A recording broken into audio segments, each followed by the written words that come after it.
Please give an energetic and warm welcome to the one and only Dr. Vivek Bindra.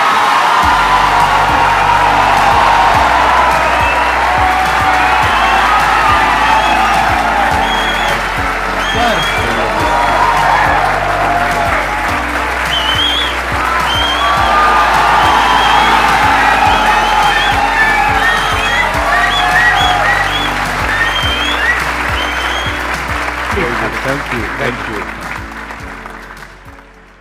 Privilege and honor to be with the legend himself, अरे sir, Sandeep Maheshwari.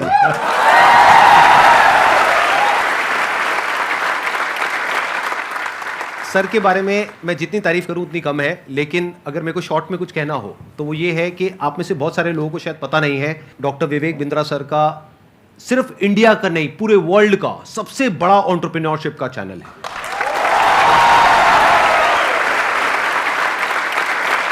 एक बात मैं आपको बताना चाहूंगा इससे पहले कि ऑडियंस आपसे इंटरेक्ट करे। आज से कुछ साल पहले आपने एक स्टेडियम में एक सेमिनार किया था जिसमें आपने मेरे बारे में कुछ कहा था। तभी मेरा मन हुआ था, मैंने कहा एक बार साथ में स्टेज पर आकर के हम कुछ धमाका करेंगे। आज फाइनली वो दिन आ गया है। हमारे कमेंट्स में भरा पड़ा था कि डॉक्टर विवेक बिंद्रा सर कब आएंगे कब आएंगे कब आएंगे। मैंने कहा भाई आएंगे आएंगे। और हमारे कमेंट्स में भी भरा पड़ा था, आप संदीप महेश्वरी जी के इवेंट में कब जाएंगे कब जाएंगे। आपका ये जो लुक है थोड़ा सा डिफरेंट है जो आपकी वीडियोस में होता है ज़्यादातर उससे। वो एक्चुअली मेरी मजबूरी है, क्योंकि मेरा साइज पहले डबल एक्सेल था, फिर एक्सेल हुआ, फिर एल हुआ, तो इतनी जल्दी जल्दी सूट्स नहीं बदल रहे थे। ऑफिस में किसी को बोल देता हूँ, स्टाफ को टी शर्ट बाजार से ले आता है, कमीज ले आता है, तो बता दिया भैया एल साइज कर लिया, वो फट से पहन लेते हैं। और दूसरा ये भी था कि संदीप सर को मैच करना था। आसान है। Bounce back. ऐसे ही बोलते हैं ना सर, ऐसे ही कुछ करते हैं ना। हाँ जी, हाँ जी। हाँ ऐसे एक बार करके बताएंगे मेरे को, मैं भी करता हूँ आपके साथ। अच्छा ऐसे कुछ I can. No, come on, one more time. I can. I will. Bounce back.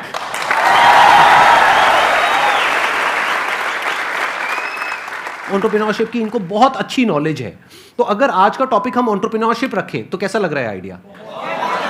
कितने एग्री करते हैं इस टॉपिक से? सर आप क्या कहते हैं? अरे वाह बहुत बढ़िया होगा। मेरे को यही था कि सर एग्री कर जाएं, बस फिर बढ़िया हो जाएगा काम। तो एंटरप्रेन्योरशिप आज का हमारा टॉपिक है। तो जो भी आप क्वेश्चंस पूछने वाले हैं वो एंटरप्रेन्योरशिप से रिलेटेड होंगे, बिजनेस से रिलेटेड होंगे, चाहे आप कोई बिजनेस करने वाले हैं चाहे कर रहे हैं। और उसमें बीच बीच में थोड़ा बहुत मैं भी ऐड कर सकता हूं अपने एक्सपीरियंस के बेस पे। मैं आगे चलने से पहले एक बात कहना हाँ जी, चाहता प्लीज हूं प्लीज। आपके बारे में, हो सके तो इसको रिकॉर्डिंग में डालिएगा भी, क्योंकि ये संदीप जी की एक तकलीफ है जिसको मैं समझता हूँ, जिसको सब नहीं समझते। ज़्यादातर लोग क्या सोचते हैं कि संदीप सर फ्री सेशन करते हैं, मालूम है आपको? और ये सच्चाई है, और ये इतना मालूम है सबको। कुछ लोग ये भी समझते हैं कि वो यूट्यूब पे ऐड नहीं लगाते, यस और नो? पर एक्चुअली ना ये सच्चाई नहीं है। केवल संदीप जी का अपना बिजनेस भी बहुत हैम्पर होता है। इनकम जो जनरेट हो सकती थी, पोटेंशियल इनकम जो जनरेट हो सकती थी इनके अपने बिजनेस से, वो उसके ऊपर कितना बड़ा इम्पैक्ट है कि इनकी इतनी बड़ी मजबूरी हो गई है कि ये अपने बिजनेस की कहीं बात ही नहीं कर पा रहे। I will respect you for not doing ads, for doing free programs, for helping so many people, but all the more जब मैं एक एंटरप्रेन्योर की तरह देखता हूँ और आप आज अपने बिजनेस की बात कर ही नहीं पा रहे हैं, जो कि करनी चाहिए आपको, जो कि आप वैल्यूएबल प्रोडक्ट बना रहे हैं, वो आपका बिजनेस है, ये आपका एक सेवा है, सोशली रिस्पॉन्सिबल इनिशिएटिव है। So for that I respect you lot. Thank you so much sir, thank you so much. मेरे लिए ये है कि मैंने अपने पैशन को, प्रोफेशन को अलग अलग रखा हुआ है अपने माइंड में। मैं इसको इस तरीके से देखता हूं कि मैं सर्विस कर रहा हूं। I am serving the country, I am serving the nation, I am serving all of you.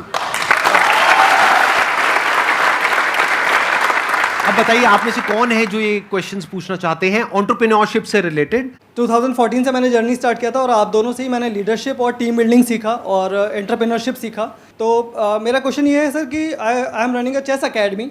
तो बीइंग अ चेस कोच मैंने एज अ फ्रीलांसर स्टार्ट किया था, और आज जो मेरी सबसे बड़ी प्रॉब्लम है, मेरा अकेडमी का जो रेवेन्यू है 1 CR मैंने क्रॉस कर लिया है पर ईयर का। Very good. But thank you sir. But problem ये आ रही है कि मैं उसको 5 CR या 10 CR नहीं ले जा पा रहा हूँ, क्योंकि हर 2 साल में जो मैं टीम बिल्ड करता हूँ 8-10 लोगों की या 20-25 लोगों की भी टीम मेरी 2019 में थी, वो मुझे छोड़ देते हैं।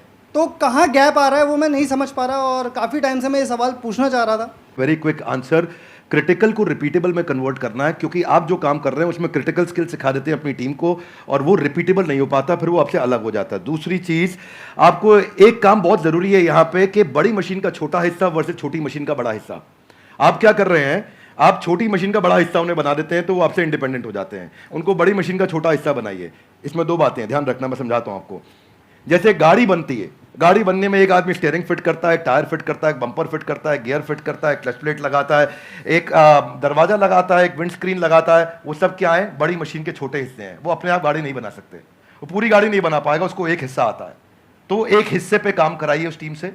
अगर वो बड़ा हो रहा है और वो छोटी मशीन का बड़ा हिस्सा बन रहा है और उसको पूरी गाड़ी बनानी आ गई है अब, तो फिर वो आपके एम्प्लॉय बनने के लिए नहीं है, अब आप उसको पार्टनर बनाइए तो आपको छोड़ के नहीं जाएगा। और आप उसके साथ एक्सपेंशन में रेवेन्यू शेयरिंग करिए, ईसॉप दीजिए, कंपनी में हिस्सेदारी दीजिए, आप उसको बिजनेस के प्रॉफिट्स में हिस्सा दीजिए, रेवेन्यू का हेयर कट दीजिए, बिजनेस स्ट्रक्चर कर लीजिए उसके साथ, तो वो आपके साथ टिका रहेगा। अभी वो क्यों टिका है, क्योंकि उसको लगता है मैं तनख्वाह पे नहीं, मैं तो अपने आप कमा सकता हूं। तो ये दूसरी चीज़ है। दो बातें हैं, एक पहला, क्रिटिकल को रिपीटेबल आप टेक्नोलॉजी से बनाइए। मैं मुंबई में एक आइसक्रीम वाला है, वो पिछले 150 साल से आइसक्रीम बनाता है, खिलाता है, और वो बड़ा फेमस है। दुनिया भर में लोग उसकी आइसक्रीम लेकर के जाते हैं, उसका मिल्क शेक लेके जाते हैं, वो ड्राई आइस में पैक करके देता है, डब्बे में सील करके देता है। और मैं भी देखा, बड़ा अच्छा लगा मुझे देख करके, लेकिन तो बड़ा बड़ा लिखा है कि हमारी देश में कोई दूसरी ब्रांच नहीं है।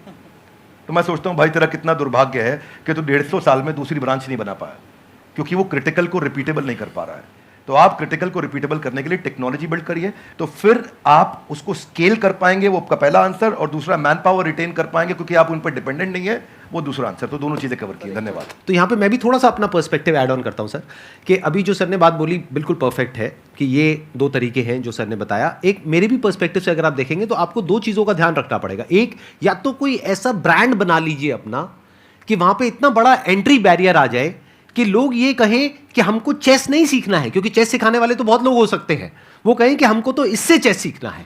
जैसे पानी की बोतल का अगर एग्जांपल लिया जाए तो पानी की बोतल्स तो बहुत है, लेकिन जो ब्रांडेड पानी की बोतल है, और वो भी पानी की बोतल के नाम से जो सबसे पहला नाम हमारे माइंड में ब्रांड आता है, वो मुझे बोलने की जरूरत नहीं है, आप लोगों को पता है क्या आता है। पानी के साथ में सिनोनिमस कौन सा ब्रांड है, तो आदमी कहे कि मेरे को तो ये चाहिए, वो नहीं है तो कुछ और चाहिए। तो या तो आप अपना ब्रांड बनाइए, या फिर आप कहते हो कि नहीं मेरे पास में इतना मार्केटिंग बजट नहीं है, या वो वेवलेंथ नहीं है कि मैं अपना खुद का एक ब्रांड बना सकूं जिसकी वजह से एक एंट्री बैरियर क्रिएट हो, तो दूसरा ऑप्शन ये है कि आप एफिलिएट मॉडल पे चले जाइए, सीखो, सिखाओ, उस पर हमारी रेवेन्यू शेयरिंग होगी, वो पहले से एग्रीमेंट कर लो। ये दो तरह के बिजनेस मॉडल्स हैं जो अभी एकदम से मेरे माइंड में आ रहे हैं। इसके अलावा और भी बहुत सारे ऑप्शंस हो सकते हैं। सर बिजनेस से रिलेटेड मेरा एक क्वेश्चन था। Actually 0 to 5 years old kit बनाई है हम लोगों ने, लर्निंग किट है। एक्चुअली प्रॉब्लम ये आ रही है कि हमारी जो सोसाइटी है वहाँ पे हम लोग वो चीज़ लोगों को समझा रहे हैं, बता रहे हैं, पर वो एक्सेप्ट नहीं कर पा रहे उस चीज़ को। बेसिकली एकेडमिक के जो एजुकेशन की इंडस्ट्री है इसके अंदर ये बिल्कुल ही अलग है, नया है, और मुझे नहीं लगता कि कोई कॉम्पिटिटर है अभी इंडिया के अंदर इस चीज़ के लिए। तो इस चीज़ पे मेरा ये था कि मैं लोगों को कैसे समझा पाऊँ उस चीज़ को लेके। आपके क्वेश्चन में ना फंडामेंटल आपके थॉट प्रोसेस में 3-4 फ्लॉज हैं, वो समझिए ध्यान से। जी। पहला चीज़, आपने बोला प्रोडक्ट नया है, अच्छा है, इसका कोई कंपटीशन नहीं है। ये मेरे लिए कोई रेलेवेंस की बात नहीं है। आपके प्रोडक्ट नया है, अच्छा है, कोई कंपटीशन नहीं, इससे फर्क नहीं पड़ता है। फर्क किससे पड़ता है? आपने बोला मैं पेरेंट को बहुत समझाता हूं लेकिन वो एक्सेप्ट नहीं कर रहे। सेल्स का पहला रूल है कि आपको समझाना नहीं है कुछ भी। सेल्स का पहला रूल है कि कैप्चर द इनकन्वीनियंस। इसको ऐसे समझते हैं, जरा हाथ आगे लाइए, बोलिए कैप्चर द इनकन्वीनियंस। हाँ, थोड़ा ऐसा एक्टिंग करो, इनकन्वीनियंस। जिस दिन आपने इनकन्वीनियंस, देखो पेरेंट परेशान कहां हो रहा है, देखो उसकी सबसे बड़ी तकलीफ क्या है। आपको पता है बच्चा जब नीचे बेड से रोल करते करते गिर जाता है, छोटा बच्चा 9 महीने का, 1 साल का, 1.25 साल का, रोल करते करते गिर जाता है, तो बच्चे को बहुत दर्द होता है, यस नो? राइट। लेकिन बच्चे से ज्यादा दर्द उस समय माँ और बाप को हो रहा होता है। इतना तकलीफ होता है, गिर गया मेरा बच्चा, गिर गया मेरा बच्चा, वो इनकन्वीनियंस है। तो फिर क्या निकल कर गया? बच्चे के बॉडी कवर्स आ गए, उसके हेड सपोर्ट्स आ गए कि वो नीचे गिर भी जाए तो उसको चोट ना लगे। वो क्या इनकन्वीनियंस कैप्चर करी। दूसरा चीज, जब आप ये करोगे, उसका नाइस एनालिसिस करोगे, उनका नीड, इंटरेस्ट, कंसर्न, एक्सपेक्टेशन, तो आपको बेचना नहीं पड़ेगा, वो अपने आप लेगा। ये आपके प्रोडक्ट का एमवीपी होता है कि आपको बेचे बिना लोग कस्टमर के लिए प्रीपे करने को तैयार हो जाएं, या एडवांस देने को तैयार हो जाएं, या कैश पेमेंट देने को तैयार हो जाएं, या प्रोडक्ट बनाते वक्त आपको लेटर ऑफ इंटेंट दे दें, या बोले कि मेरा बड़ा स्ट्रॉन्ग इच्छा है कि मैं लूंगा, कम से कम इतना बोल दें अगर इतना भी नहीं कर रहे तो इसका मतलब जो आप प्रोडक्ट लेकर के जा रहे हो वो प्रोडक्ट उनके काम का नहीं है. So don't create a product, solve a problem that they have and problem should be unsolved. Now इसका रूल क्या है, जरा हाथ आगे लाइए, हाथ आगे लाइए everybody, both the hands out, हाथ आगे लाइए. पहला, कस्टमर की बर्निंग प्रॉब्लम. क्या? दूसरा, उसे ऐसे सॉल्व करो कि कस्टमर मेरे बिना अपने आप सॉल्व. जब आपने ये किया तो आपको ऑर्गेनिक मोनोपोली मिलेगी, आपको लोग पैसा एडवांस में देंगे और फिर आपका जो स्क्रिप्ट होगा सेल्स का वो उनकी उस अनसॉल्व प्रॉब्लम के अराउंड होगा. देखो, कस्टमर सिग्नल देता है और अच्छा ब्रांड उसका प्रोडक्ट बना देता है. आपको बातचीत के दौरान कस्टमर ने सिग्नल दिए होंगे, मैं इसलिए नहीं दे रहा, मैं इसलिए नहीं दे रहा, मैं इसलिए नहीं दे रहा. वो जर्नी में घुसो और ढूंढो और उसको कैप्चर करो और फिर वहां से आप प्रोडक्ट बनाओगे. इसके सैकड़ों एग्जांपल्स हैं. आप कहते जाएंगे, मैं देते जाऊंगा, देते पूरा. अब हमारे लिए क्या, हमारे लिए तो ये रोज का काम है. रोज अब तक मैं सैकड़ों हजारों बिजनेस देख चुका हूं जिनको मैं लॉस मेकिंग से प्रॉफिट मेकिंग बनाया. पर हम फंडामेंटल पहली चीज यही है कि आप ये देखो कि अनसॉल्व प्रॉब्लम, जो कि प्रॉब्लम नहीं होनी चाहिए, बर्निंग प्रॉब्लम होनी चाहिए, समस्या नहीं होनी चाहिए, ज्वलंत समस्या होनी चाहिए और वहां से आप इंपैक्ट क्रिएट कर सकते हो. तो आपने जो प्रोडक्ट तैयार किया है उसमें ये ढूंढिए और सारी पोजिशनिंग वहीं से होगी आपकी. इसको बोलते हैं reason for customer to switch. क्या बोलते हैं? Reason to customer. कस्टमर क्यों स्विच करके आएगा आपके पास में, उसके पास 5 रीजन क्या है, क्या वो 5 कारण है आपके पास आएगा. उनको आइडेंटिफाई करो तो आपका प्रोडक्ट भी वहीं फोकस्ड होगा और आपकी स्टोरी भी वहीं फोकस्ड होगी. धन्यवाद. अभी आपकी प्रॉब्लम क्या है कि आपने एक प्रोडक्ट बना दिया है, जो प्रोडक्ट आपको सही लगा उसके हिसाब से आपने एक प्रोडक्ट बना दिया है. ऐसा नहीं है आपने लाखों लोगों से जाकर के डिस्कस किया है या फिर बहुत ज्यादा रिसर्च करी है फिर एक प्रोडक्ट बनाया. नहीं, आपको लगा कि इसकी नीड है, लगा. ध्यान से समझना, लगने में और होने में जमीन आसमान का फर्क होता है. मुझे भी लग सकता है कि मेरे इस प्रोडक्ट की नीड है, सभी को लगता है. इसको बोलते हैं प्रोडक्ट मार्केट फिट. यानी कि जो 60% से ज्यादा बिजनेसेस फेल हो जाते हैं, statistically it is proven across the globe, उसके पीछे सबसे बड़ा रीजन होता है प्रोडक्ट मार्केट फिट नहीं मिल पाता है उनको. कि मतलब मार्केट को कुछ और चाहिए, प्रोडक्ट आपका कुछ और है. और यही आपकी प्रॉब्लम है. आप कह रहे हो मैंने प्रोडक्ट तो बना लिया लेकिन वो बिक नहीं रहा है. तो हो क्या रहा है, ध्यान से आप समझने की कोशिश करना. एक होता है पुश, एक होता है पुल. कि आपको पुश करना पड़ रहा है अपने प्रोडक्ट को, लेकिन फिर भी सामने वाला रेजिस्टेंट है. वो कह रहा है हाँ ठीक है, सोच के बताऊंगा. तो अभी वो बर्निंग नीड नहीं है, जो भी सर ने वर्ड यूज किया. तो वो जो बर्निंग नीड होती है ना, तो आपको पुश नहीं करना पड़ता है, वहां पे पुल अप्रोच काम आती है. मतलब कस्टमर खुद आपके पास में आता है, जैसे ही उसके पास में इंफॉर्मेशन पहुंचती है तो वहां पे सिर्फ एक काम रह जाता है, किसी तरीके से उस इंफॉर्मेशन को पहुंचाना. तो वो इंफॉर्मेशन भी जब आप उस तक पहुंचा रहे हो तो वो भी एक तरह से हेल्प हो गई उस कस्टमर की. फॉर एग्जाम्पल, आपके पीठ में दर्द है, आपके गर्दन में दर्द है, उसका आपने बहुत कोशिश कर लिया सोल्यूशन निकालने का, 2 साल हो गए, 4 साल हो गए, कोई सोल्यूशन नहीं निकला. मेरे पास में उसका सोल्यूशन है कि 4 दिन में वो प्रॉब्लम सॉल्व हो सकती है और एक्चुअल में हो सकती है. अगर वो इंफॉर्मेशन आप तक पहुंचती है तो क्या मैं आपको यूज कर रहा हूं अपने प्रॉफिट के लिए या आपकी हेल्प कर रहा हूं? ये अप्रोच होनी चाहिए.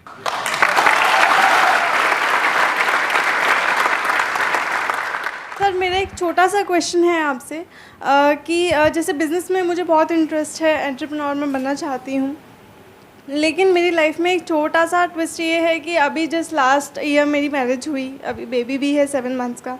बट मेरा जो इंटरेस्ट है उसकी वजह से, और मैं मतलब अपना बेबी और मैरिज समथिंग मैं उसको मैनेज नहीं कर पा रही हूँ. तो मैं पूछना चाहती हूँ कि एक वुमेन एंटरप्रेन्योर का क्या माइंडसेट होना चाहिए? ये बड़ा इंपॉर्टेंट चीज है कि आप डिसीजन लीजिए और उसमें देखिए कि जो आपको आता है, जो आपको भाता है, जो बाजार चाहता है, जब इनका कॉम्बिनेशन बन जाता है तो इतना पैसा आता है कि संभाला नहीं जाता है. क्या बात है. ये देखिए क्या आपको क्या आता है, स्किल सेट, क्या भाता है, माइंडसेट आपका, मैं क्या, मेरे को अच्छा लगता है, ये अच्छा लगता है, और फिर क्या बाजार चाहता है, जो पीछे वाले भाई साहब को हम बता रहे थे कि बाजार क्या चाहता है. जब इन तीनों का कॉम्बिनेशन बन जाता है तो पैसा आता है.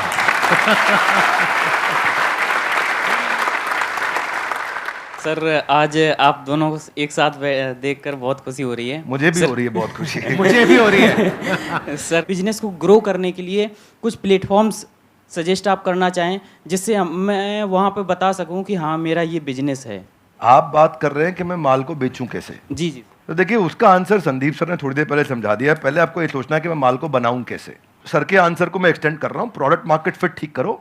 बेचने के लिए फेसबुक भी है, यूट्यूब भी है, कंटेंट मार्केटिंग करो, बढ़िया कंटेंट बनाना सीखो, कंटेंट की बातचीत करो. अभी सर के प्लेटफॉर्म पे जेंटलमैन आए थे, MBA चाय वाला, वो क्या बढ़िया कंटेंट प्रेन्योर है, ऐसा बोलते हैं, फट फट फट फट फट फट इतना स्पीड से बोलते हैं, आकर के उनकी कंटेंट को लोग सुनते हैं। अब प्रश्न आपका ये था कि मैं कहां पे जाके प्रमोट करूं। अब सब प्रमोट करने के लिए जहां पे जनता है वहां पहुंच जाइए। सोशल मीडिया के जिस चैनल पे आपकी ऑडियंस है वहां चले जाइए, सब जगह पे नहीं जाते हैं। किसी को ट्विटर पे काम आएगा, किसी को फेसबुक पे और किसी को यूट्यूब पे। आप ढूंढ लीजिए कहां है, और फिर वहां जाकर के 5 चीजों का ध्यान दीजिए। जो कंटेंट डालेंगे वो अनयूजुअल यूजफुल इंफॉर्मेशन होगी तो लोग शेयर करेंगे, आपको वायरलिटी मिलेगी। दूसरा चीज, क्या आप उसमें अनएक्सपेक्टेड डिलाइटफुल सरप्राइज दे सकते हो कि सामने वाला देखे और बोले अरे वाह, जरा जोर से बोले ऐसे नहीं, थोड़ी आंखें बड़ी करो, मुंह खोलो, हैरान हो जाओ। अगर कस्टमर ने बोला अरे वाह तो आपका कंटेंट शेयर होएगा। क्या होएगा? अगर आपका कंटेंट शेयर हुआ तो लोग आपके प्रोडक्ट के बारे में पता चलेगा, आपके पास आएंगे। तीसरी चीज, ऐसा जरूर ध्यान रखना कि शेयर करने में उसकी इज्जत बढ़ती हो। चौथा पॉइंट बड़ा इंपॉर्टेंट है कि जो करंट इस समय टॉपिक्स चल रहे हैं, कुछ इस समय नेशनल सेलिब्रेशन चल रहा है जहां पे सब लोग जुड़े हैं, जो कि कम्युनिटी के साथ जुड़ा हुआ है, उसके बारे में अगर आप कंटेंट डालेंगे तो शेयरेबिलिटी बढ़ती है। तो जब आप कंटेंट मार्केटिंग करेंगे, ये चीपेस्ट तरीका है आपको ट्रैफिक जनरेट करने का, और इसमें कोई पैसा नहीं लगता, थोड़ी सी इंटेलिजेंस लगती है। उस इंटेलिजेंस का इस्तेमाल करिए, आपका प्रोडक्ट मार्केट में पहुंचेगा। लेकिन पहले संदीप सर की बात मान लीजिए, प्रोडक्ट मार्केट फिट होना चाहिए। वो फिट होगा तो बात बनेगी।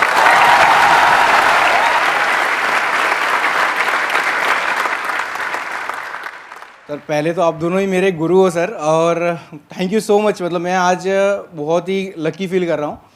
और मैं आप दोनों से एक ही सवाल है, आप दोनों ने भी एक यूट्यूब से ही जर्नी शुरू करी थी, अगर और भी डॉक्टर विवेक बिंद्रा और संदीप महेश्वरी हमारे देश को चाहिए, और वो कैसे बनेंगे, वो मेरा क्वेश्चन है सर। मुझे लगता है इसका आंसर संदीप सर को देना चाहिए। अरे सर दोनों से सर। हाँ, आप कहते हैं तो मैं ही आंसर देता हूँ। इसके लिए सबसे जो ज़रूरी चीज़ होती है ना, वो होती है हमारे अंदर एक आग होनी चाहिए, नंबर 1। ये आपको कॉमन नज़र आएगी हमारे दोनों के अंदर। अगर कोई इंसान हमको देख करके इंस्पायर हो करके कुछ कर रहा है तब तो ठीक है, बट हमको देख करके बस एक्साइटेड हो रहा है और कह रहा है कि मैं करूँगा, तो there is a strong possibility वो कुछ दिन में छोड़ देगा। क्योंकि बहुत अप्स एंड डाउन्स आते हैं। मेरी लाइफ में बहुत अप्स एंड डाउन्स आए हैं, इनकी लाइफ में भी आए होंगे। यूट्यूब पे भी मुझे 10 साल हो गए हैं, आई थिंक आपको भी 10 साल नियर अबाउट हो गए, ज़्यादा हो गए हैं। 2014 में शुरू किया था मैंने। इनको 8 साल हो गए, मेरे को 10 साल हो गए।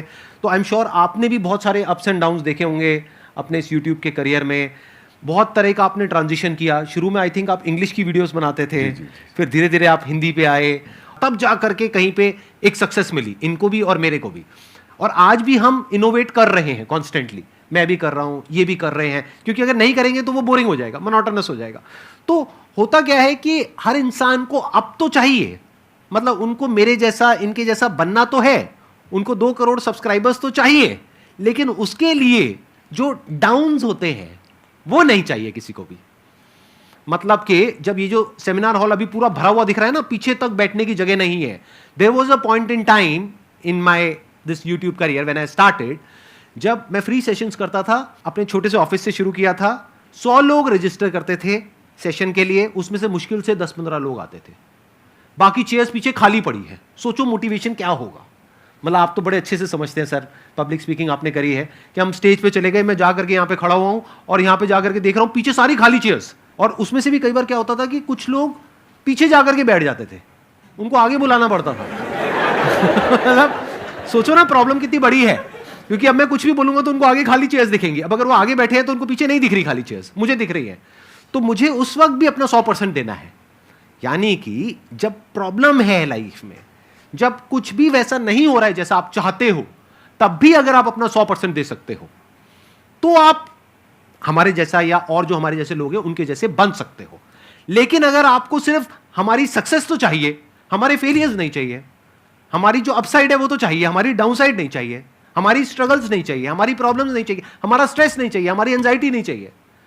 यूट्यूब पे अगर आप जा करके देखोगे, इनके चैनल पे, मेरे चैनल पे बहुत सारे कमेंट्स पॉजिटिव होते हैं, लेकिन कुछ नेगेटिव भी होते हैं। और हमारा माइंड ऐसा है, जो इंसान का दिमाग है ना, वो इतना खतरनाक है कि ध्यान वहीं जाता है जो नेगेटिव होता है। जैसे जो दांत नहीं है, सीधा जीभ वहीं जाती है, बार बार वो चीज़ दिखती है। और वो कई बार इतने नेगेटिव होते हैं कमेंट्स जिसकी कोई हद नहीं है, क्योंकि यूट्यूब पे क्या है, किसी का फेस तो दिख नहीं रहा है, कोई भी आकर के कुछ भी बोल के चला जाता है। अब वो तो बोल करके चला गया, अब पता नहीं वो 12 साल का बच्चा है या कोई 60 साल का आदमी है, पता ही नहीं कौन है, फेसलेस है, नेमलेस है, नाम भी नकली है, कुछ भी बोल करके चला गया, आपके दिमाग में वो चीज़ बैठ जाती है। तो ये चीज़ थोड़ा सा ध्यान रखना पड़ेगा कि आपको शुरू में एकदम से सक्सेस नहीं मिलेगी, एकदम से एप्रिसिएशन नहीं मिलेगा, बहुत टाइम बाद जाकर के आपको एप्रिसिएशन मिलेगा। शुरू में बहुत नेगेटिविटी मिलेगी। जब मैंने शुरू किया था तो लोग बहुत उल्टा सीधा बोलते थे, आई एम श्योर आपको भी बहुत बोला होगा शुरू में। फिर एक स्टेज के बाद में जाकर के लोग एक्चुअल में सुनना शुरू करते हैं, तब तक तो लोग कुछ ना कुछ बोलते ही रहते हैं। इसमें आपके साथ एक बात शेयर करता हूँ। भगवद गीता में एक अर्जुन का एक श्लोक आता है, राज सुख लोभे ना, कि मैं इसके लिए युद्ध नहीं करूंगा। कोई भी काम शुरू करने से पहले अपना वाई डिफाइन करो, मैं कर क्यों रहा हूं, व्हाट नहीं, क्या कर रहा हूं नहीं। अभी क्या मैं इनके कारण कर रहा हूं, ये ऐसे हैं संदीप सर, मेरे को संदीप सर बनना है, क्यों बनना है।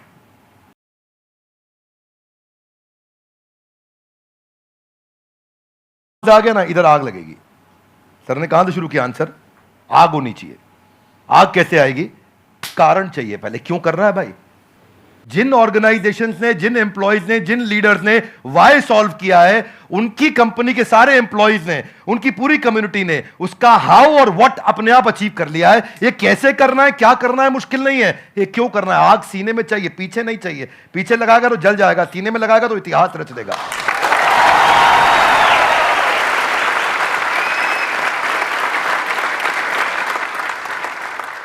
Only substantiating to what he said कि आग होनी चाहिए, वो कारण चाहिए। अर्जुन शुरू में युद्ध नहीं करना चाहता था, क्योंकि उसको कारण ही समझ नहीं आ रहा था मैं युद्ध क्यों करूं। उसको लगा कि यार मैं राजसुख के चक्कर में करने लग रहा हूं मैं तो, और वो ईमानदार आदमी था, पहले ईमानदारी बाद में दुकानदारी। तो वो उसने कहा कि भाई ये तो मैं करूंगा ही नहीं, ये तो गड़बड़ हो गया। फिर कृष्ण ने बाद में चर्चा करी, राजसुख लोभेना नहीं है, there are principles why we are doing it and what we are doing. तो कृष्ण ने भगवद गीता में पूरा वाई क्लियर किया, पर्पस क्लियर किया। जिस दिन कारण समझ में आ गया ना, उसके बाद वो आग लगाएगा, फिर भागेगा। पर उसके बाद सर्कमस्टेंशियल नहीं होगा, सब्सटेंशियल होगा। सर्कमस्टेंशियल कौन है, जब अच्छा कमेंट आया अरे अरे मजा आया, जब बुरा कमेंट आया अरे ये क्या हो गया, ये सर्कमस्टेंशियल है। सब्सटेंशियल है, आजू बाजू कुछ भी हो, परिस्थिति कुछ भी हो, मनस्थिति नहीं बदलेगी अपनी, अपन वैसे के वैसे रहेंगे, वही स्पीड रहेगी, वही बना रहेगा, वो चलता रहेगा। क्यों चल रहा है वो आप समझना है आपको, सेल्फ स्टार्ट बनना है कि पुश स्टार्ट बनना है। सेल्फ स्टार्ट बनना है। सेल्फ स्टार्ट कैसे बनेंगे, ऐसे ही बनेगा जब आदमी अंदर उसके सेल्फ में जो जहां से आंसर शुरू किया वो फायर है। वो फायर बड़ा इंपॉर्टेंट है। इसीलिए यूट्यूबर क्यों बनना है, ये बता पहले, क्यों बनना है। बहुत बार पूछना पड़ेगा अपने, मैं क्यों कर रहा हूं, मैं क्यों कर रहा हूं, मेरा पर्पस क्या है, क्यों बनना है, वो कर दो तो फिर अब बाकी इसके बाद। एक्सीलेंट पॉइंट, बहुत बढ़िया जी। Thank you so much for coming. Thank you so much for taking out time. It means a lot to me and to everybody here. जो लोग वीडियो में देख रहे हैं उनको तो I'm sure मजा ही आ जाएगा. And I'm very happy. I'm sure you are also very happy. Thank you so much, sir. Thank you, sir. I'm happy too. Thank you very much. बहुत बहुत धन्यवाद.